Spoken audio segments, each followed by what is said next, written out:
To be or not to be?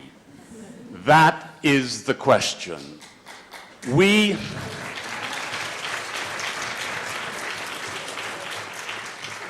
are at an existential moment in time.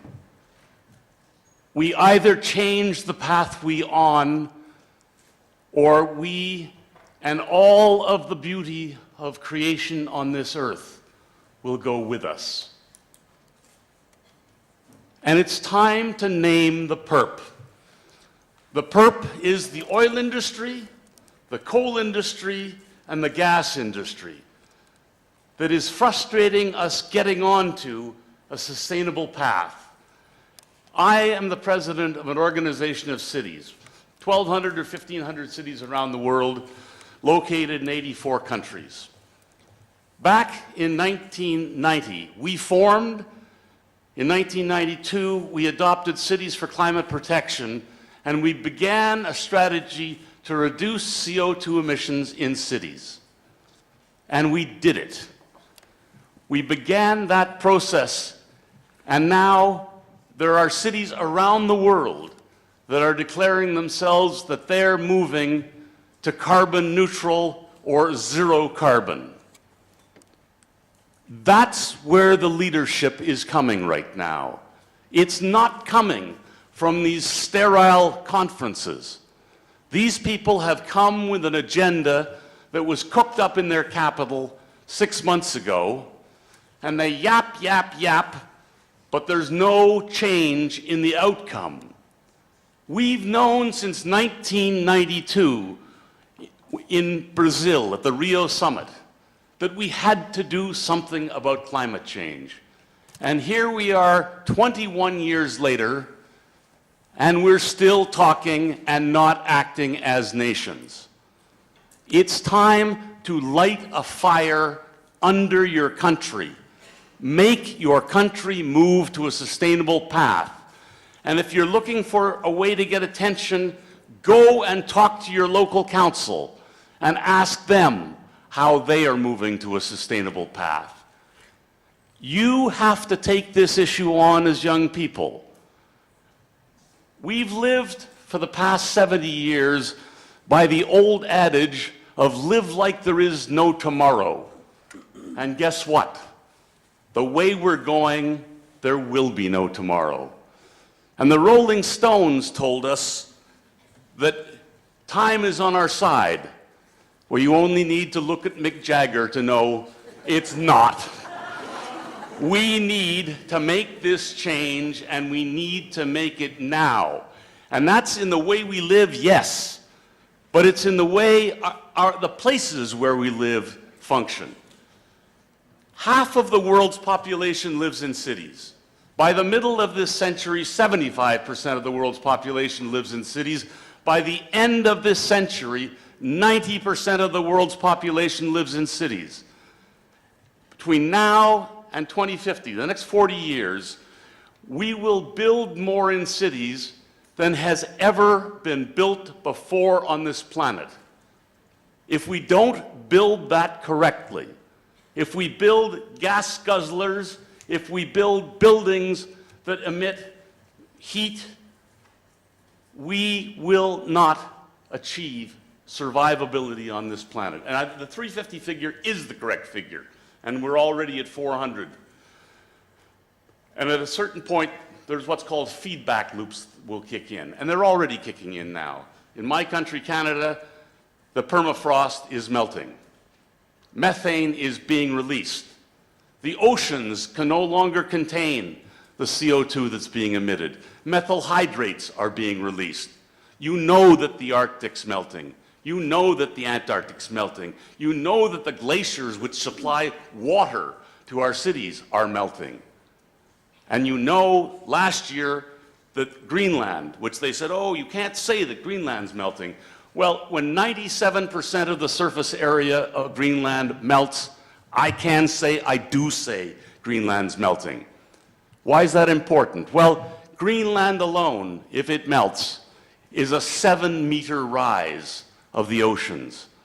2/3 of humanity lives along those oceans. those cities are going to be inundated. You're already seeing it now in Bangladesh. You're already seeing the Philippines, this large typhoon that they had. The water 100 feet down into the water column was 4 degrees warmer than normal.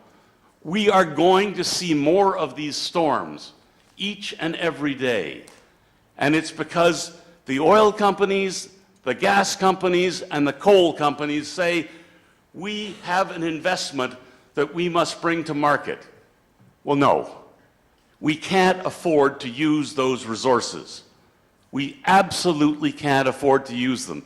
And you've got a huge obligation here in Poland. You've got an awful lot of coal. And right now the coal price is down. And the consequence of that is in a place like Finland that has been developing their bioenergy from their forests, they've now stopped their using their forests for energy and are using your coal. So now 47% more energy is being created in Finland from coal. We can't go back to that path. A group called Architecture 230 has told us in North America that simply using the southern surface of our roofs and the southern walls of our building, there's enough capacity for solar power to power all of our cities, with power left over to spare. There are buildings in England right now that are being built with roofs of solar panels that are able to be energy positive. They're putting energy into the grid. This is the way of the future, but it's being impeded by, quite frankly, the best democracy money can buy. And the oil companies, the gas companies, and the coal companies are contributing huge amount to democracy, which influences the outcomes of all these decisions. It's time to get angry. It's time to say you want a future, and you're not prepared to see your future sacrificed by this generation in the coming 7 years. And 7 years is the window we have, folks. If we don't get this thing under control soon and bring down our carbon emissions, then we're going to find ourselves with feedback loops kicking in such that we will not be able to put the genie back in the bottle. This summer, researchers up in the north in the tundra, they called me and they said, David, we won't be able to publish this as a scientific paper for at least 2 years. But we've been looking historically for 1 meter holes where methane is being released. This summer, we found 100-meter holes, from 1 to 100 in the space of a year. Methane is 23 times more potent as a greenhouse gas than CO2. Get involved. Don't stand back. Your future, your children's and your grandchildren, and the generations to come, all of their futures depends on getting a hold of this thing. And it's hard, because we live in a globalized world. And everyone says, well, it's America that's doing it. Yes, it is. But you know, when somebody puts a hole in the boat, to point and say, you put the hole in the boat, it's your problem, fix it. Nice, but doesn't solve the problem. We have to engage young people around the world and begin to demand your future. Demand that this generation take the hard decisions. We've said as cities that we need to reduce carbon emissions, and we're on that track to do that by 30% by 2020 and 80% by 2050. That is the task. That is what we have to do. And we can do it. In my city, we know that now we install geothermal. So you bring warm air up in the winter, cool air in the summer. You take all the energy out of heating and cooling. We take our sewage system and we transfer the heat directly from the sewage, the raw sewage, to heat a clean water system. It's a heat exchanger. It's not rocket science. All of the means are there for us to move into a brighter, greener, sustainable future. The question is, will those who represent you grasp that, Or will they try and stay back in the regressive economy of carbon? The answer has to be, take that sustainable future and move forward, because you'll create jobs in your community.